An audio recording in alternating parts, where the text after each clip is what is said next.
Chers frères chrétiens, mêlez-vous de la politique. Ici et là, j'entends parfois des voix qui disent « Les chrétiens ne doivent pas se mêler de la politique ». Quelle aberration! Qui vous a dit ça? La politique étant par définition l'organisation de la cité, le chrétien est le mieux indiqué. Si un chrétien ne participe pas activement à l'organisation de la cité, qui va s'en occuper? Oui, d'autres vont s'en occuper, et ce ne sera pas pour la gloire de Dieu. Chrétiens, mêlez-vous de la politique. Faites de la politique qui libère l'homme physiquement et spirituellement. La gloire de Dieu, c'est l'homme libre. Libérez les hommes, non pas pour ta gloire, mais pour la gloire de Dieu. Que ton oui soit un oui et que ton non soit un non. En politique, on dit que 2 plus 2 ne sont pas toujours 4. Mais pour vous, politiciens chrétiens, que 2 plus 2 soit toujours 4. Ne marchez pas sur les œufs.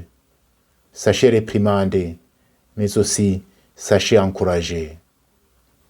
Sachez utiliser les mots doux, agréables, avec des messages d'espoir, mais sachez aussi utiliser les mots durs qui ne flattent pas.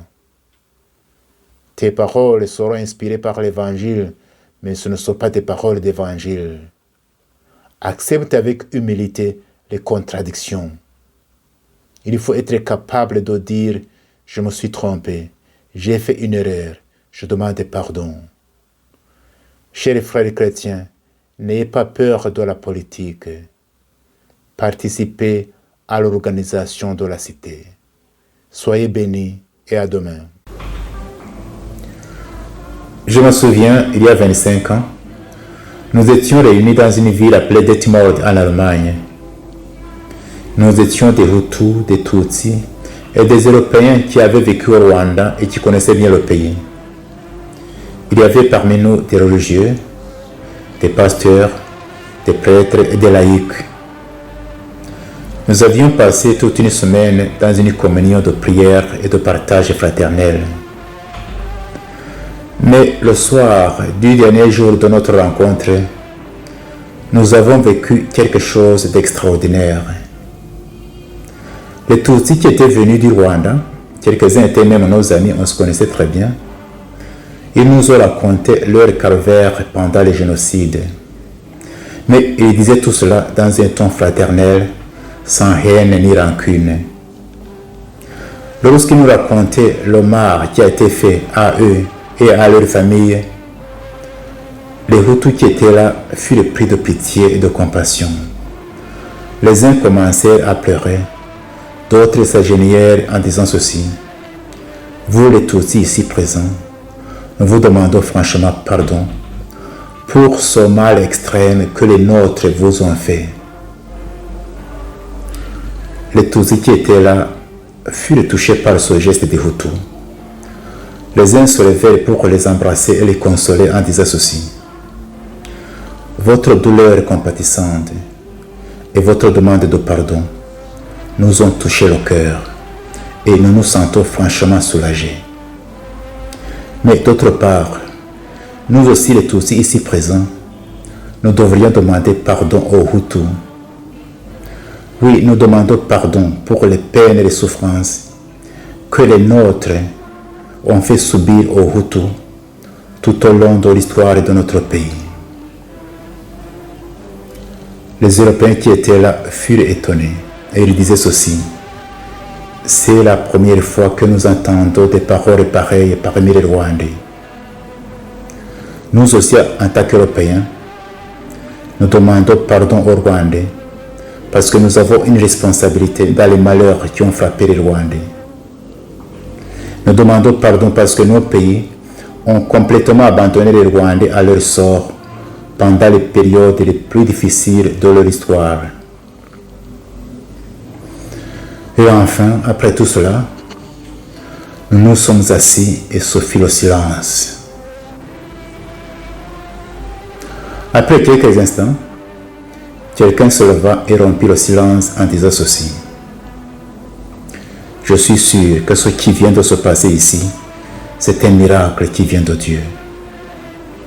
Je pense, disait-il, que nous devrions mettre par écrit ce que nous venons de vivre ici et inviter les Rwandais, nos compatriotes, à écouter la souffrance de l'autre, à se tenir dans la brèche et à demander pardon. Nous avons composé cet écrit et nous l'avons appelé Confession de Detmold.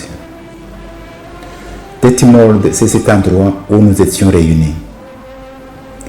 Vous pouvez trouver cette confession traduite en plusieurs langues sur son site confessiondedetmold.com ou sur la chaîne YouTube Dr Fulgence Loaiza. Parmi les gens qui ont signé cette confession, quelques-uns sont morts. Mais je ne doute pas que le Seigneur, notre Père commun, les a reçus dans son royaume éternel. À sa publication, c'est-à-dire à la fin de l'année 1996, cette confession a été différemment accueillie et appréciée. Tandis que beaucoup l'appréciaient hautement et disaient que c'était le seul chemin que les Rwandais devraient emprunter pour arriver à la vraie réconciliation, d'autres s'y opposaient carrément, et parmi ceux-ci on pouvait trouver quelques prêtres et pasteurs. J'ai même entendu qu'à la radio Rwanda, à ce moment-là, on aurait diffusé la confession des Hutus seulement et laissé de côté la confession des Tutsis. Mais moi je pense que cette confession peut être une grande source d'inspiration pour la vraie réconciliation des Rwandais, c'est-à-dire la réconciliation entre les Rwandais eux-mêmes, mais aussi la réconciliation entre les Rwandais et leur histoire. Et ainsi les aider à sortir de cette impasse d'accusations mutuelles devant les tragédies qui ont endeuillé les Rwandais. Je conseillerais aussi à ceux qui liront cette confession de ne pas s'attarder inutilement sur sa lettre, mais plutôt sur son esprit.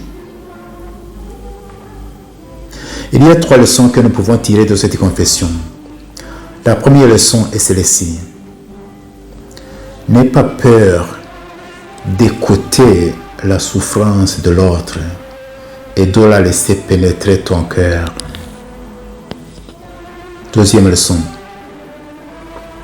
N'aie pas peur d'exprimer tes propres souffrances, tes peines, tes peurs, mais alors sans haine ni rancune. Troisième leçon. N'aie pas peur de demander pardon à ce que tu as fait souffrir. Et si par hasard tu vis avec les victimes dont les bourreaux sont morts, et si d'autre part tu as des liens quelconques, réels ou perçus, proches ou lointains, avec ces bourreaux, n'aie pas peur de te tenir dans la brèche et de demander pardon. Comme ça, d'une façon presque miraculeuse, tu vas soigner beaucoup de blessures des Rwandais, des blessures du présent et du passé. Comme cette année, cette confession va célébrer son 25e anniversaire, je viendrai chaque jour tout au long de cette année sur cette chaîne pour voir voies et moyens de bâtir un Rwanda où il fait beau de vivre pour tous les enfants du Rwanda.